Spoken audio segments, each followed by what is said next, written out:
Medikasie vir die prostaat, soos byvoorbeeld Heromax, wat baie mans gebruik vir prostaatprobleme, kan vir jou urinesuur gee wat opgaan. As jy dalk hoë urinesuurvlakke het en jy kry hierdie gout of so, dan kan dit dalk wees as gevolg van jou medikasie wat vir jou dehydrasie veroorsaak. So meer dehydrasie veroorsaak 'n konsentrasie van vloeistowwe. Natuurlik, gout of hoë urinesuurvlakke kom meestal van insulienweerstandigheid af. Maar kom ons sê nou, jy doen karnivoor en jy het jou insulienweerstandigheid weggevat en jy doen nog steeds karnivoor en jy doen dit reg, want mens kan dit verkeerd doen en dan kan jy ook hoë urinesuurvlakke kry.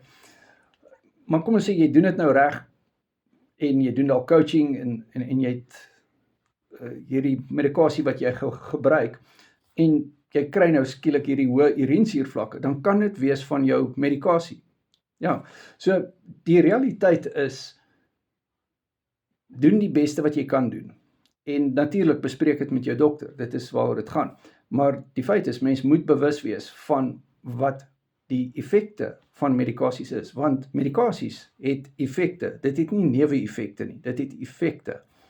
WhatsApp my, dan doen ek en jy 'n carnivore ketovore coaching sessie. Ons gaan ook die prostaat bootcamp doen. Ons het die seksuele disfunksie bootcamp al gedoen.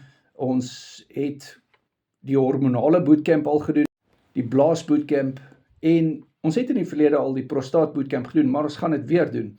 Ons doen hersiening van die ou bootcamps. WhatsApp my nommer is in die bio. Die coaching wat ek en jy gaan doen, gaan wees op die WhatsApp video call. Maar hierdie bootcamps waarna ek verwys is opvoedkundige bootcamps wat ons aanbied op Google Meet. Jy kry jou notas in Afrikaans en jy kan al hierdie ou bootcamps bestel. Ons het video-opnames van dit en jy kry jou notas in Afrikaans. WhatsApp my.